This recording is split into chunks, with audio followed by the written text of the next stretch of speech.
Hello दोस्तों, नमस्कार। एक बार फिर से स्वागत है आपके अपने यूट्यूब चैनल देव जीके ट्रिक्स में। तो दोस्तों, हमारे चैनल पर एलटी ग्रेड की कंप्लीट तैयारी चल रही है। यहाँ पर इस वीडियो को देखने के बाद आपको 2-4 वीडियो देखने की आवश्यकता नहीं पड़ेगी, ना ही आपको किताब उठाने की आवश्यकता पड़ेगी कि आप किताब उठाएंगे, और किताब उठाएंगे तो आपको समझ में भी नहीं आएगा। लेकिन इस वीडियो को आप अगर देख लेते हैं, क्योंकि इस वीडियो में आपको जितने भी पीवाईक्यू क्वेश्चन आपके हुए हैं, आपके टीजीटी, पीजीटी, केवीएस, है ना, जितने भी आपके शिक्षक भर्ती में अच्छे एग्जाम में आपके सब क्वेश्चन इसी में आपको मिल जाएंगे। जो आपकी थ्योरी आपको है, जो आपको समझ में भी नहीं आती है पढ़ने में भी, वो भी इसी वीडियो में आपको थ्योरी भी दी गई है। यानी कुछ क्वेश्चन सॉल्व करना है, कुछ थ्योरी पढ़ना है, कुछ क्वेश्चन सॉल्व करना है, फिर थ्योरी पढ़ना है। ऐसे करके पूरा का पूरा ये चैप्टर आपका कंप्लीट हो जाएगा और बहुत अच्छे क्वेश्चन बनते भी हैं, अभी आप देखेंगे इस वीडियो में। बाकी इसके पहले जो आपके देखिए आदिकाल, भक्तिकाल, रीतकाल, आदिकाल, आधुनिक काल, है ना, भारतीय छायावाद, सब कुछ हमने कंप्लीट किया है। प्लेलिस्ट में जाकर उनको आप देख लीजिएगा। एक बार वीडियो देखने के बाद आपको दूसरे वीडियो देखने की आवश्यकता ही नहीं पड़ेगी। और हमने यहाँ पर एक वीडियो को 10-10 वीडियो नहीं बनाया है। यानी भक्ति काल है तो एक ही वीडियो आपका है, आपका रीत काल है तो एक ही वीडियो है, एक ही वीडियो में थ्योरी, एक ही वीडियो में आपकी ऑब्जेक्टिव, सब कुछ एक ही वीडियो में, है ना, और सबसे शॉर्ट अच्छी तरीके से। ठीक है, तो चलिए स्टार्ट कर लेते हैं। पहला क्वेश्चन आपके सामने और आपसे कह रहा है, हिंदी साहित्य में मार्क्सवादी चेतना की अभिव्यक्ति जिस काव्य धारा में देखने को मिलती है वो धारा आपकी है कौन? तो याद रखना, यहाँ पर आंसर आपका हो जाएगा कौन सा? ए नंबर हो जाएगा, प्रगतिवाद हो जाएगा। यानी 1935 से आगे कुछ वर्ष, यानी कुछ वर्ष मतलब 1936 से लेके 1942 का बीच का जो समय है वो प्रगतिवाद युग का समय है। याद रखना है कितना है, 1936 से लेके 42। अभी आपको थ्योरी पढ़ेंगे तो आपको मिलेगा।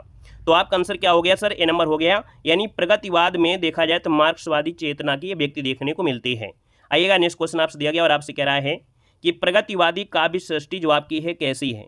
तो प्रगतिवादी काव्य सृष्टि जो आपकी है कैसी है? वर्ग चेतना प्रधान है। कैसी है? वर्ग चेतना प्रधान है। यानी ऑप्शन नंबर आपका 20 का राइट हो जाएगा। नेक्स्ट पॉइंट देखिए, आपकी थोड़ी सी आपकी थ्योरी पढ़ेंगे, क्योंकि इस थ्योरी से जब पढ़ेंगे ना तो यहीं से क्वेश्चन आपको निकल के आएंगे। जितने भी क्वेश्चन सॉल्व करोगे वो सब यहीं से आ जाएंगे, और कोई भी बुक आप उठाएंगे सबकी थ्योरी आपको इसी बुक में मिल जाएगी। पूरी निचोड़ थ्योरी आपको यही है। ठीक है ना?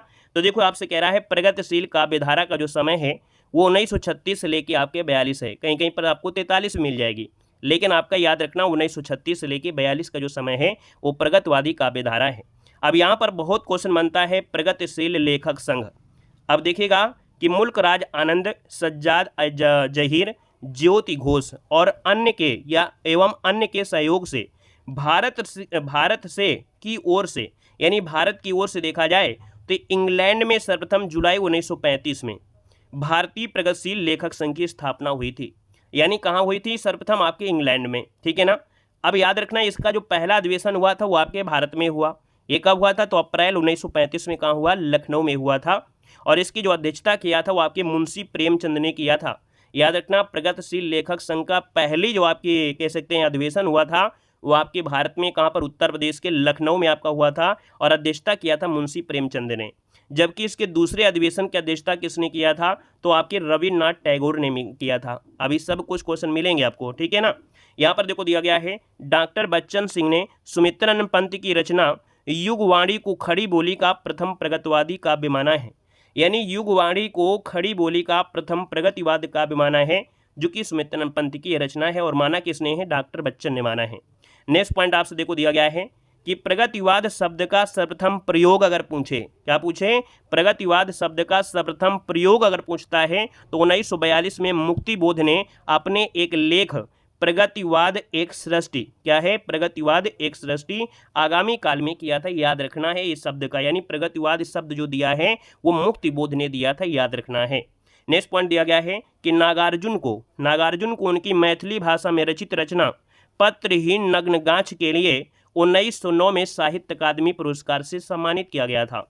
यानी नागार्जुन को उनकी एक रचना थी पत्रहीन नग्नगाछ के लिए, मैथिली भाषा के लिए 1909 में साहित्य अकादमी पुरस्कार से सम्मानित किया गया। नेक्स्ट पॉइंट देखो आपसे दिया गया है कि डॉक्टर बच्चन ने सुमित्रानंद पंत की युगवाणी को खड़ी बोली का प्रथम प्रगतिवादी काव्य माना है। अभी आपको पढ़ा दिया गया है। नेक्स्ट पॉइंट देखो आपसे दिया गया है कि डॉक्टर गणपति चंद्र गुप्त ने कालक्रम की दृष्टि से रामेश्वर करुण कृत ब्रज भाषा काव्य जो दिया है करुण सतसई को प्रथम प्रगतिवादी काव्य माना है। अभी देखो, युगवाणी को बच्चन ने माना था, लेकिन रामेश्वर कृत, है ना, ब्रज भाषा में करुण सतसई को प्रथम प्रगतिवादी काव्य माना है। जो कि डॉक्टर गणपत चंद्र गुप्त ने माना है। ठीक है ना। आइएगा नेक्स्ट पॉइंट आपसे दिया गया है कि सन 1934 ईस्वी में गोरकी के नेतृत्व में रूस में सोवियत लेखक संघ की स्थापना हुई।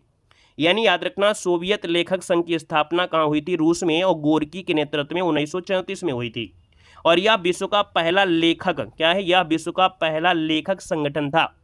विश्व का पहला लेखक संगठन जो था ये गोरकी के नेतृत्व में सोवियत लेखक संघ था। नेक्स्ट पॉइंट देखो आपसे दिया गया है, क्योंकि अलग अलग जगह हर जगह हुआ है और आप एक स्टैंडर्ड एग्जाम की तैयारी कर रहे हैं तो आपको 2-3 डाटा पता होना चाहिए, है ना, जो कि आपको एग्जाम में पूछा भी गया है। यहाँ पर देखो 1935 में हेनरी बारबूस की पहल पर पेरिस में E.M. फोर्टर ने प्रगतिशील लेखक संघ की स्थापना किया। यानी अगर आपसे पूछे पेरिस में तो आपके हेनरी बारबूस ने किया था 1935 में, रूस में आपके 1934 में हुआ था, है ना। यहाँ पर देखिए अगला पॉइंट आपसे देखो दिया गया है, जो कि अभी ये पॉइंट आपने पढ़ा था कि भारत में जो आपका हुआ था, भारत की तरफ से सर्वप्रथम इंग्लैंड में हुआ था, वो आपके 1935 में हुआ था। ये अभी आपने पढ़ लिया है। ठीक है ना। आइएगा नेक्स्ट पॉइंट आपसे देखो दिया गया है, जो आपसे पॉइंट पूछा जाता है कि प्रगतिवाद का सिद्धांत आधार मार्क्सवाद का द्वंद्व भौतिकवाद है। यानी ये पॉइंट आपको नोट कर लेना है। आधार जो आपका है वो क्या है? मार्क्स का द्वंद्वात्मक भौतिकवाद।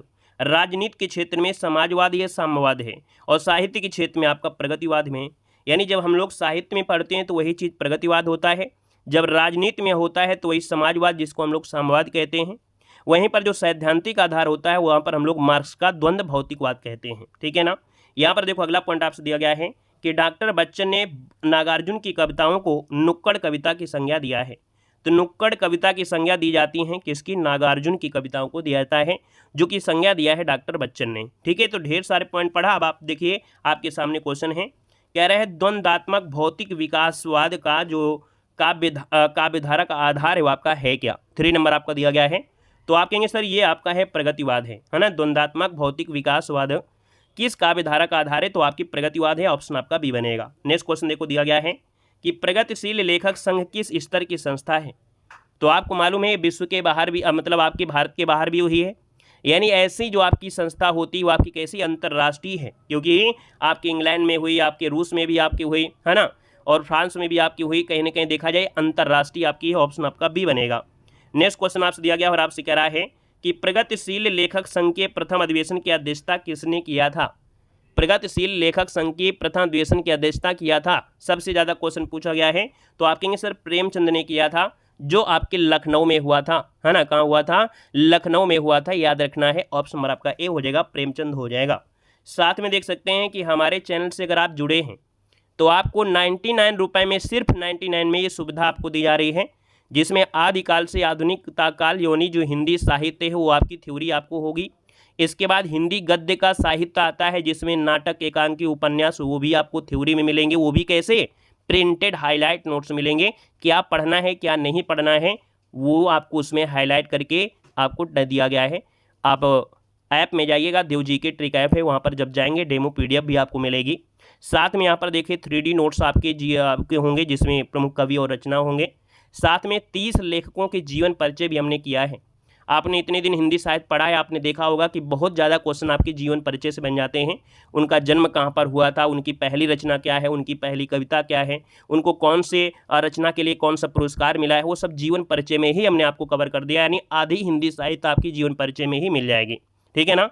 साथ में टेस्ट सीरीज आपकी है, और ये जो टेस्ट सीरीज वो आपकी 25 एग्जामों को कवर करती है। यानी 25 एग्जामों की टेस्ट सीरीज हम आपको दे रहे हैं इसी एग्जाम में, यानी इसी 99 में, जिसमें आप KVS हों, आप LT ग्रेड के हों, आप TGT PGT हो गया, आप UP टेट का परीक्षा देने वाले हैं, CTET की परीक्षा देने वाले हैं, या पुलिस की परीक्षा देने वाले हैं, आप SI की परीक्षा देने वाले हैं, आप बैंकिंग की परीक्षा या रेलवे की परीक्षा, सबके टेस्ट सीरीज इसी में आपको ऐड है, याद रखना 99 में ही। ठीक है ना। साथ में आप पर क्लास नोट्स जैसे हम आपको पढ़ा रहे हैं, ये जो आपकी PYQ क्वेश्चन है, और इसके साथ जो थ्योरी हम आपको पढ़ा रहे हैं, अभी आप और अच्छी अच्छी थ्योरी अभी आपको देखने को मिलेगा।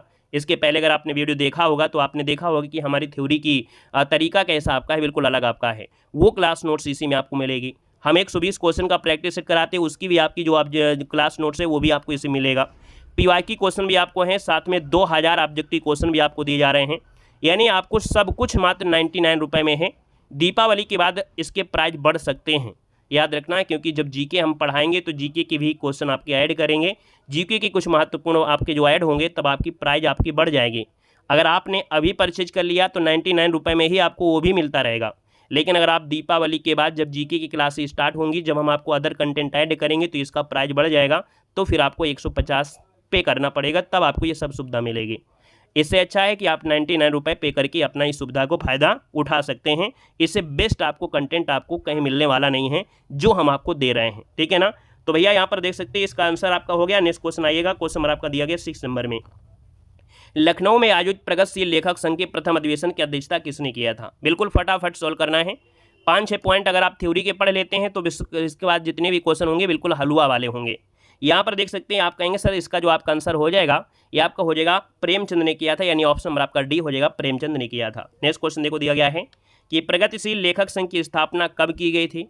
तो भैया कब की गई थी? 1936 में की गई थी, 1936, यानी ऑप्शन नंबर आपका यहाँ पर बी हो जाएगा, लखनऊ में, ठीक है ना। अगला क्वेश्चन आपसे अगला पूछा गया है कि प्रगतिशील लेखक संघ की स्थापना लंदन में किसके प्रयत्न से आपकी हुई थी? ये सब क्वेश्चन आपके पूछे गए, हमने बताया भी ये सब क्वेश्चन आपकी टीजीटी, पीजीटी, केवीएस है ना, इन सब की क्वेश्चन आपके हैं। तो प्रगतिशील लेखक संघ की स्थापना लंदन में किसके प्रयत्न से आपकी हुई थी? यहाँ पर देखा जाए तो आपका आंसर क्या हो जाएगा? ये सर जी मुल्क राज आनंद और सज्जाद जहीर, आपके ऑप्शन नंबर आपका हो जाएगा, सी नंबर आपका हो जाएगा, है ना। और ज्योति घोष भी आपके थे और भी आपके लोग थे। यहाँ पर अगला क्वेश्चन आपसे दिया गया और आपसे कह रहा है कि प्रगतिवाद के जन्म में किसका योगदान है? प्रगतिवाद के जन्म में किसका योगदान आपका देखने को मिलता है? तो सर जी यहाँ पर देखा जाए तो आपके छायावादी, रोमनिक, पलायनवादी प्रवृत्ति, प्रगतिशील लेखक संघ की स्थापना, मार्क्सवादी प्रभाव, ये सभी चीज़ें आपको देखने को मिलती हैं। यानी प्रगतिवाद को जो जन्म दिया इन सब कारणों ने दिया, यानी ऑप्शन नंबर आपका डी इसका राइट हो जाएगा। नेक्स्ट क्वेश्चन देखो दिया गया है कि प्रगतिवाद के अंतर्गत कौन सा विचार अमान्य है? यानी प्रगतिवाद में हम आप लोग जानते हैं यथार्थवाद, पदार्थवाद, समाजवाद, लेकिन रूपवाद नहीं है। यानी यहाँ पर देखा जाए तो आपके प्रगतिवाद के अंतर्गत रूपवाद का कोई विचार नहीं है। यहाँ पर आंसर आपका जो हो जाएगा बी हो जाएगा। प्रगतिवाद में आपका होता है यथार्थवाद, पदार्थवाद, समाजवाद, ये आपके शामिल हैं, तो इसका आंसर आपका बी नंबर हो जाएगा। नेक्स्ट क्वेश्चन देखो दिया गया और आपसे कह रहा है निम्नलिखित प्रवृत्तियों में से एक प्रगतिवाद की प्रवृत्ति नहीं है। यानी प्रगतिवाद आपने देखा कि अभी आप और भी पढ़ेंगे, प्रगतिवाद में कह रहा है धर्म, ईश्वर और प्रगतिवाद में आस्था। तो आपको याद रखना प्रगतिवाद में धर्म और ईश्वर पर कोई फोकस नहीं किया गया है, यानी इसके आस्था में कोई मतलब नहीं है। प्रगतिवाद का मतलब धर्म, ईश्वर या व्यक्तिवाद से कोई मतलब नहीं है, तो इसलिए आपका पहला ऑप्शन आपका ये नहीं होगा। लेकिन सामाजिकता का आग्रह, शोषित वर्ग के प्रति सहानुभूति और शोषक वर्ग के प्रति घृणा, जन सामान्य के प्रति लोकमंगल की कामना, ये जरूर आपकी है, तो आपका फर्स्ट नंबर इसका राइट हो जाएगा। नेक्स्ट क्वेश्चन देखो दिया गया है वैद्यनाथ मिश्र किसका वास्तविक नाम है? बहुत बार क्वेश्चन पूछा गया है कि सर जी वैद्यनाथ मिश्र किसका वास्तविक नाम है? तो याद रखना ये नाम है आपके नागार्जुन का नाम है। क्या है? नागार्जुन का नाम है। इन्हें बाबा के नाम से भी जाना जाता है, याद रखिए बाबा के नाम से भी इनको जाना जाता है, यानी बाबा के नाम से प्रसिद्ध जो कवि नागार्जुन है, इनका वास्तविक नाम था वैद्यनाथ था, ठीक है। इनका जन्म आपका 1911 में आपके मधुबनी बिहार में हुआ था। कहाँ पर? बिहार में हुआ था। तरौनी नामक एक गांव है, तरौनी नामक गांव में आपका हुआ था, याद रखना है, ठीक है ना। और यहाँ पर देखिए अगले पॉइंट में आते हैं, नेक्स्ट पॉइंट दिया गया है, उससे पहले भैया इनके बारे में पढ़ लेते हैं। ऐसे ही हमारी पूरी नोट्स आपकी होगी, यानी हिंदी साहित्य अगर आपने पढ़ा है तो ऐसे ही आपको मिला होगा, आपको आधुनिक पढ़ा होगा, आपने छायावाद पढ़ा है, ऐसे ही डिटेल में आपको मिलेगी। हर एक रचना की डेट भी आपको मिलेगी। जो आप लोग इतनी ढेर सारी मोटी मोटी नोट्स बनवा देते हैं किसी न किसी चैनल में, किसी कोर्स भी आप लेंगे तो उसमें आपको खूब मोटी मोटी नोट्स बनवाएंगे, लेकिन हमारे यहाँ पर नोट्स की जरूरत नहीं होती है। आप इतना पढ़ेंगे, इसी से सब क्वेश्चन सॉल्व करेंगे। देखो नागार्जुन का संक्षिप्त जीवन परिचय में आपसे वही पॉइंट पढ़ना है जितना जरूरी है, रामलीला नहीं पढ़ना है। देखो इनका जन्म आपके 11 है ना 1911 और मृत्यु आपकी 1998। जन्म हुआ था तरौनी जो कि आपके दरभंगा में है। मूल नाम जिनका जो था वह क्या था भैया? वैद्यनाथ मिश्र था। माता पिता यानी यहाँ पर देखे गोकुल मिश्र और उमा देवी, ये इनके माता पिता हैं। इनका उपनाम क्या था भैया? तो आपको नाम यात्री और नागार्जुन भी था। बाबा के नाम से भी इनको जाना गया है। यहाँ पर देख सकते हैं एक पॉइंट दिया गया है कि नागार्जुन का पहला साहित्यिक उपनाम क्या था? तो नागार्जुन का पहला साहित्यिक उपनाम था यात्री। क्या था सर जी? यात्री था। संस्कृत और मैथिली में ये यात्री नाम से कविता लिखते थे, याद रखना है। संस्कृत और मैथिली में ये यात्री नाम से ही कविता लिखते थे। नेक्स्ट पॉइंट देखो दिया गया है कि नागार्जुन की खड़ी बोली में सर्वप्रथम प्रकाशित रचना कौन सी है? राम के प्रति। ये नागार्जुन की खड़ी बोली में सर्वप्रथम प्रकाशित रचना है। जो कि सन 1935 में लाहौर से निकलने वाली साप्ताहिक पत्रिका विश्व बंधु में छपी थी। नागार्जुन को रचनाओं का क्रम आपसे पूछा गया है। आप एग्जाम में से अच्छे एग्जाम की जब तैयारी कर रहे होते हैं तो वहाँ पर आपकी ईस्वी भी पूछ लेता है ना, क्रम पूछ लेता है कि नागार्जुन की रचनाओं का क्रम बताइए, कौन सी रचना पहले आई, कौन सी बाद में आई। तो हमारे यहाँ पर पढ़ने में आपको यही फ़ायदा होगी कि हर एक रचना की डेट आपको मिलेगी। यहाँ पर देखिए युग धारा आपकी 1953 है, ठीक है, जो ज़्यादा से ज़्यादा पूछी जाती है वही आपका है, युग धारा 1953 है। इसके बाद देखो खिचड़ी विप्लव देखा हमने, है ना, सतरंगे पंखों वाली आपकी, देखो ये आपके ढेर सारे हैं, लेकिन यहाँ पर जो आपसे ज़्यादा पूछी जाए वही हम आपको बता रहे हैं। बाकी स्क्रीनशॉट यहाँ पर लेना है तो ले लीजिएगा, अगर आपने पैसा पे करके आपने नहीं लिया है नोट्स तो। लेकिन अगर आप हमारे ऐप में जुड़े हैं तो आपको यहाँ पर नोट्स मतलब स्क्रीनशॉट लेने की आवश्यकता नहीं है।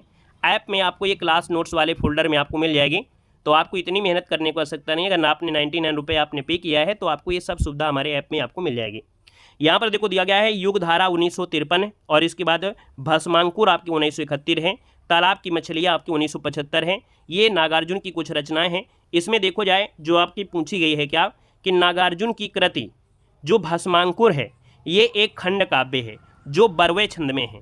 याद रखिए नागार्जुन की एक कृति है यानी रचना है भस्मांकुर जो कि एक खंड काव्य है और ये बरवे छंद में है। नेक्स्ट पॉइंट देखो दिया गया है कि नागार्जुन ने मैथिली भाषा में पत्रहीन नग्नगाछ शीर्षक से काव्य लिखा जिसमें 52 कितने सर जी 52 कविताएं संकलित है। यानी पत्रहीन नग्नगाछ शीर्षक से काव्य लिखा है और इसमें देखा जाए तो 52 कविताएं संकलित हैं जो कि मैथिली भाषा में हैं। और इस कृति के लिए 1968 में इनको साहित्य अकादमी पुरस्कार भी मिला था। नेक्स्ट पॉइंट देखो आपसे दिया गया है कि डॉक्टर बच्चन सिंह ने नागार्जुन की कविताओं को नुक्कड़ कविता की संज्ञा दिया था।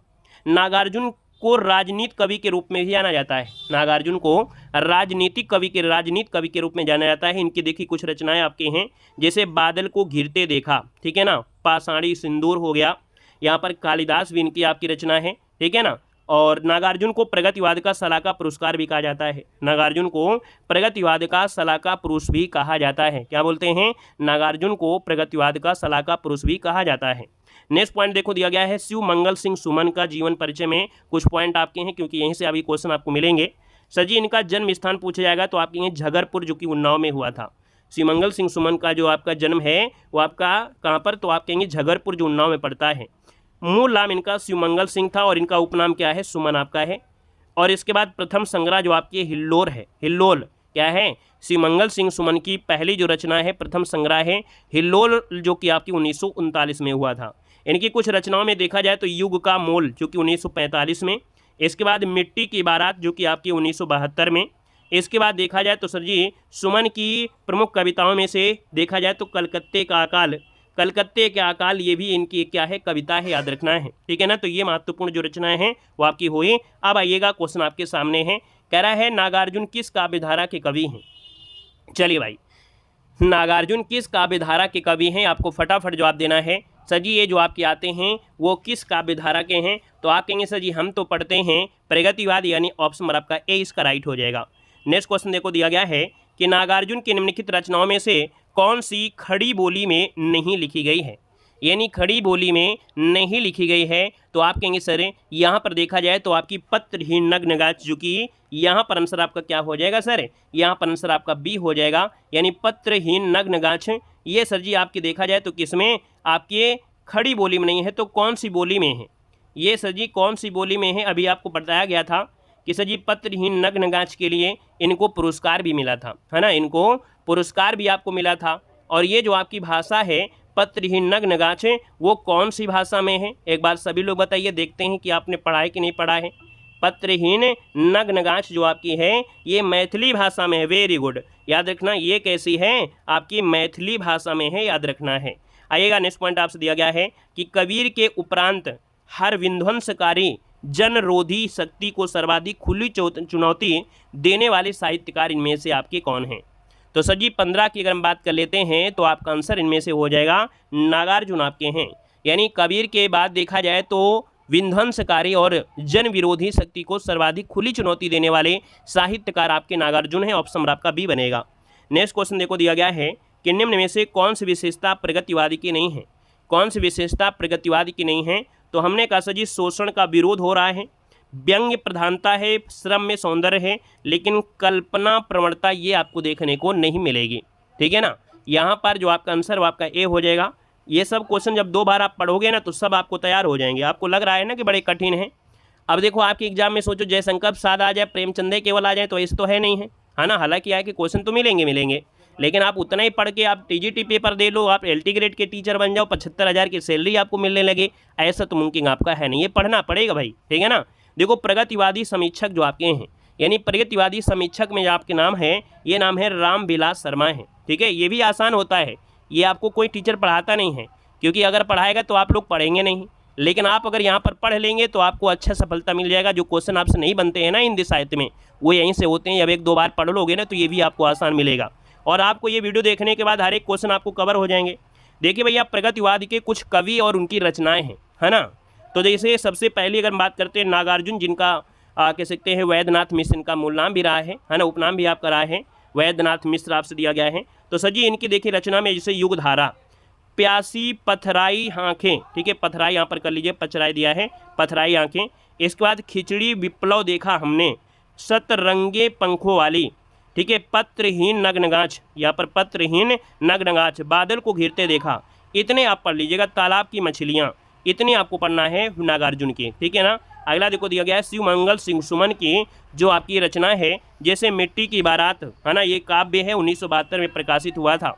विद्या हिमालय जो आपका दिया है वो आपका यही है, ठीक है ना। राज्य राघव की जो आपकी है वो आपकी रचना जो आपकी है पांचाली है, और अजय खंडाहर है।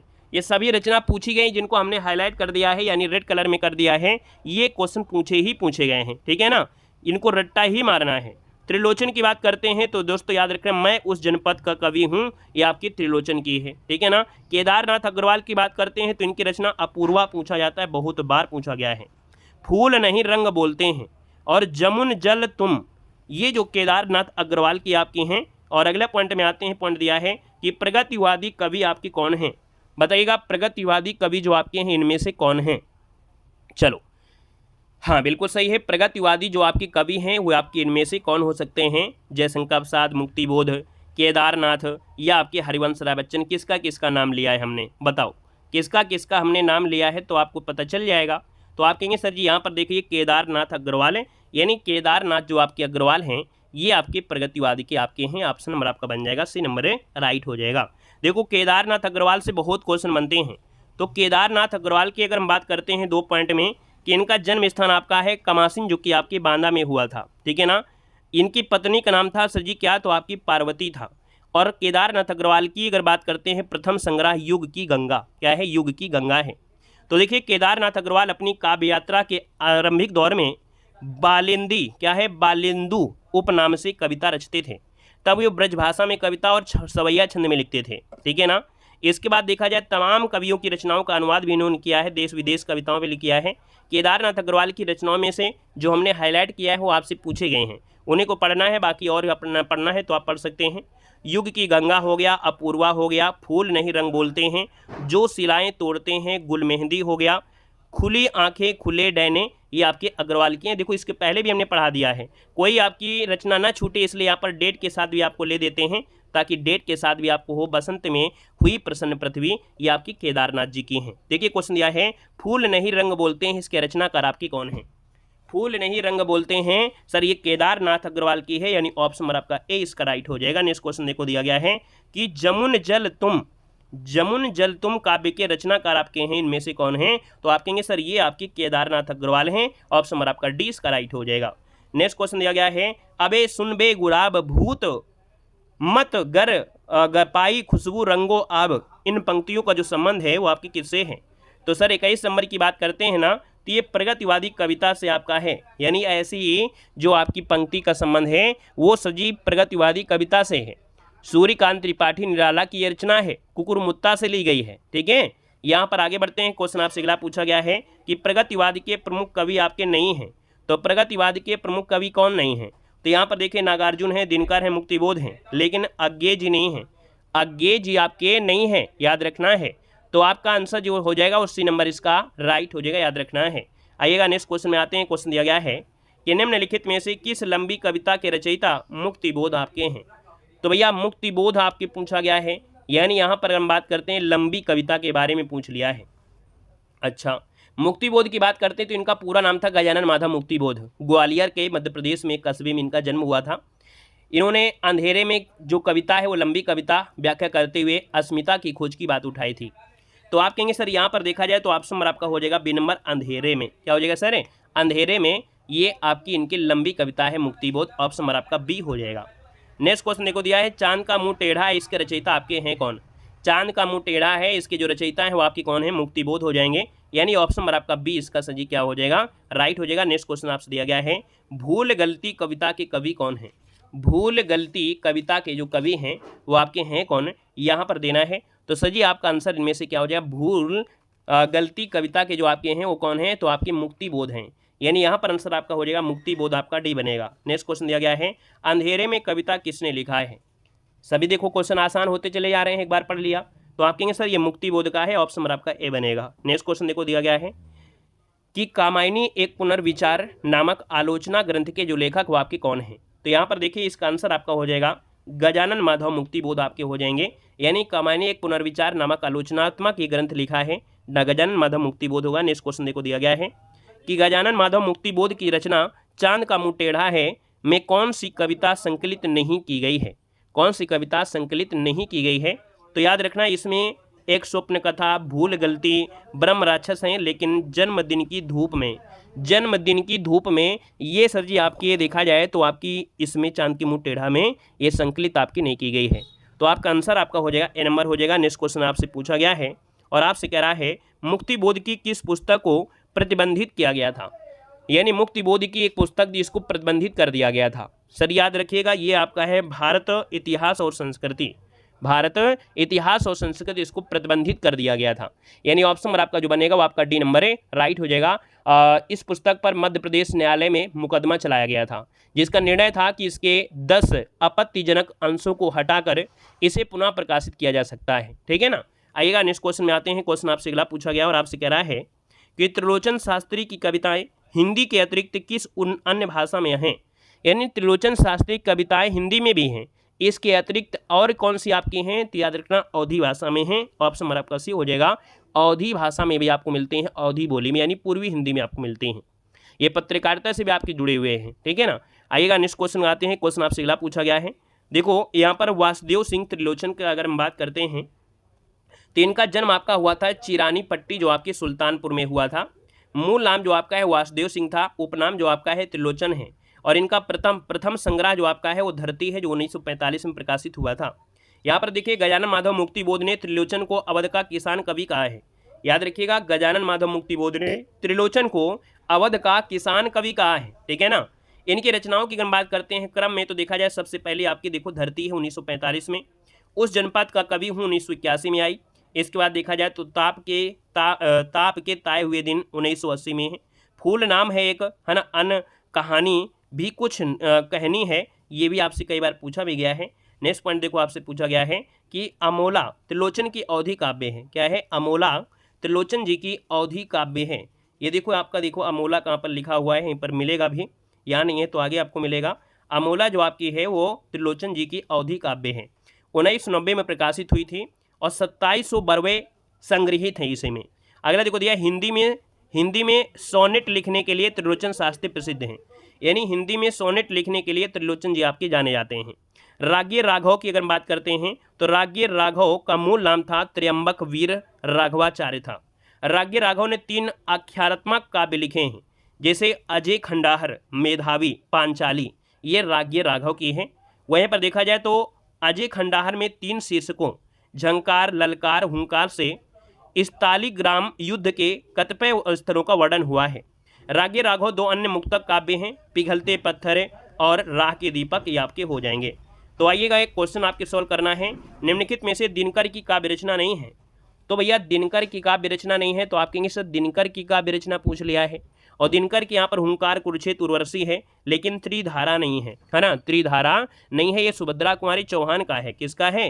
तो ये जो आपका है सुभद्रा कुमारी चौहान का है, सुभद्रा कुमारी का है, याद रखना है।